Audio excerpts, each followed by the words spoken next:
열사의 사막을 가로지르던 버스. 그때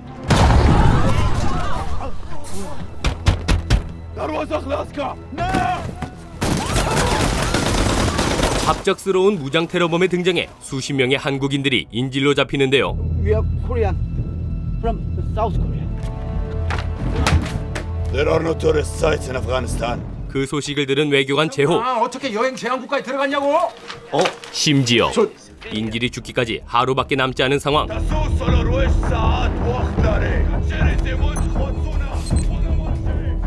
이에 제호는 협상을 위해 아프가니스탄으로 향합니다. 그리고 현지에서 기다리던 국정원 요원 대식. 그쪽이 교섭관입니까? 가져온 교섭안이 뭡니까? 베테랑 국정원 요원 대식은 인질 구출을 위해 수단을 가리지 않는 인물인데요. 살해 시한 전에 무조건 긍정적인 시그널 만들어요. 알았어요? 렛츠고. 반면 원리 원칙을 중요시하는 외교관 제호. 제대로 된 검증부터 먼저 해야 됩니다. 그러다 희생자 또 나오면 책임질 수 있습니까? 자유분방한 성격의 대식과 사사건건 부딪히게 되죠. 생각만 하다가 사람들 다 죽어나가게 생겼네. 이 사람이 진짜. 이거 진짜 돌았나? 급기야 테러범들과 직접 협상을 하자고 주장하는 대식. 방법은 하나뿐이야. 직접 협상. 제호는 절대 그럴 수 없다며 만류하지만 외교에는 넘지 말아야 할 마지노선이 있어. 지금 남아있는 방법은 단 하나뿐인데요. 나는 대한민국 정부의 협상대표 정재호입니다. 인질 문제를 교섭하기 위해 왔습니다. 영화 교섭은 다양한 배우진의 활약이 눈에 띄었던 작품이었는데요. 제호 역을 맡은 황정민의 연기는 관객들을 작중 상황에 몰입시키기에 충분했죠. 무언가 이렇게 영화를 끌고 갈 이제 힘 있는 주인공이 필요했고, 제대로 된 검증부터 먼저 해야 됩니다. 그러다 희생자 또 나오면 생각만 하다가 사람들 다 죽어나가게 생겼네. 이 사람이 진짜. 이거 진짜 돌았나? 저는 대한민국 외교부 정재호 실장입니다. 이 사람들을 꼭 구해야 되겠다라는 외교관으로서의 책임감이라든지 굉장한 프로페셔널인 거죠. 희생자를 안 만드는 게 이 협상의 기조 아닙니까? 우리한테는 하루밖에 시간이 없습니다. 작품을 끌고 가는 에너지 같은 것들이 오히려 제가 굉장히 도움을 많이 받았던. 또한 현빈이 연기한 국정원 요원 대식과의 갈등 역시 영화의 긴박감을 더해줍니다. 흥분 안 하게 생겼어요 지금? 생각만 하다가 사람들 다 죽어나가게 생겼네. 무슨 수를 써서라도 인질들을 구하려고 하는 중동 지역 전문 국정원 요원 박대식 역할을 맡았습니다. 방법은 하나뿐이야. 직접 협상. 탄탄한 커리어로 연기의 꾼이자 베테랑이 된 두 배우의 합도 이목을 끌었는데요. 성격부터 일을 처리하는 방식까지 어느 것 하나 맞아떨어지지 않는 제호와 대식. 외교요. 이거나 드세요.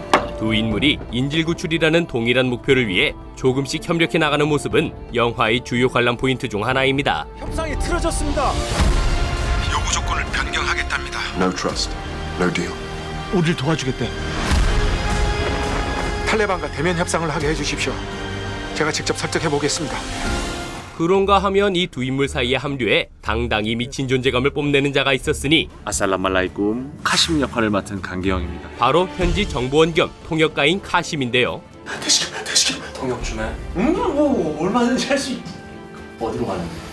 강기영 배우는 카심을 연기하기 위해 생소한 중동 지역 언어를 완벽하게 외웠다고 하죠. 그 대사를 정말 다 외웠거든요.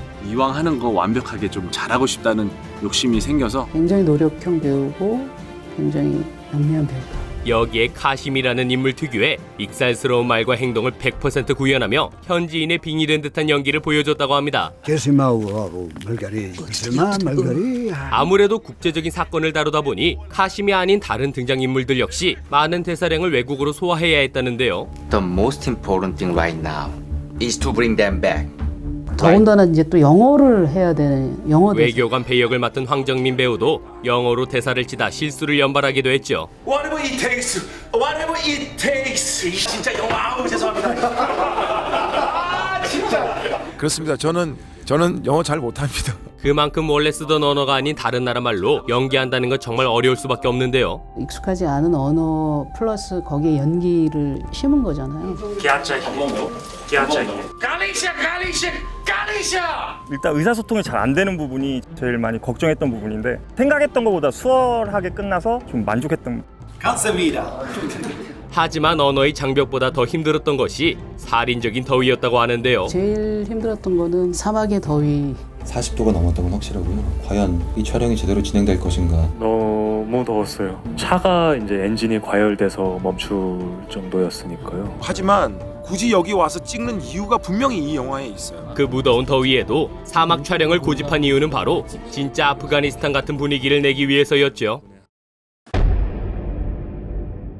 작중 사건의 대부분이 아프가니스탄에서 진행된다는 특성 때문에 교섭 촬영팀은 해외 촬영지를 물색했는데요. 아프가니스탄 분량이 한 80% 정도 됐던 것 같아요. 아프가니스탄이랑 가장 비슷한 요르단이라는 지역을 선정을 했고 100% 구현하기도 쉽지는 않아서 조금 더 영화적으로 해보자. 그런데 코로나 사태가 장기화되면서 요르단 정부가 외국인 입국을 전면 금지하게 됩니다. 전 세계 국가들이 다 문을 다 닫은 상태였었어요. 그래서 저희도 갈 수 있을까? 결국 임순례 감독과 그 촬영팀은 요르단과의 협상과 국내 촬영을 동시에 진행했다는데요.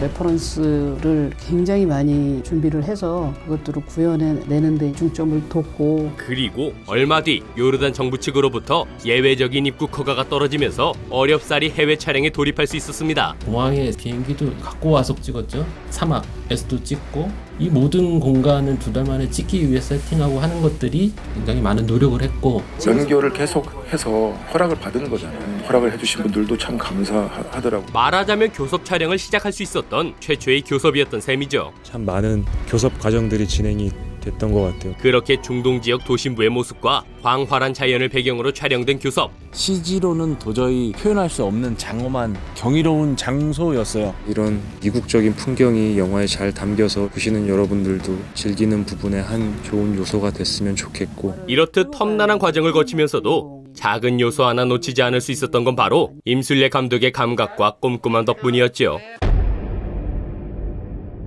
메가폰을 잡은 임순례 감독은 일찍이 우생순, 리틀 포레스트 같은 작품으로 수많은 관객들의 감성을 자극했었는데요.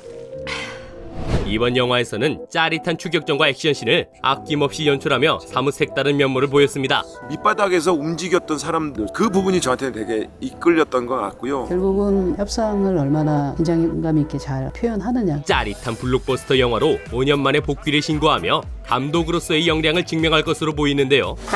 오케이입니다. 네, 오케이입니다. 특히 이번 영화의 주역으로 발탁된 황정민은 임순례 감독을 은사로 꼽을 만큼 각별한 관계라는데요. 영화를 시작할 수 있게 첫 문을 열어주신 분이었기 때문에 그 은인으로 늘 마음속에 자리 잡고 있었고요. 지금은 대한민국을 대표하는 배우가 된 황정민도 22년 전에는 무명이나 다름없는 신세였죠. 시커먼 게 좋네 안 보여. 바로 그때 임순례 감독의 초기 장편이었던 와이키키 브라더스에 등장하며 이름을 알렸다는데요. 오래전 은사와의 재결합이니만큼 주연 배우로서 어떤 모습을 보여줄지도 기대가 되는 부분입니다.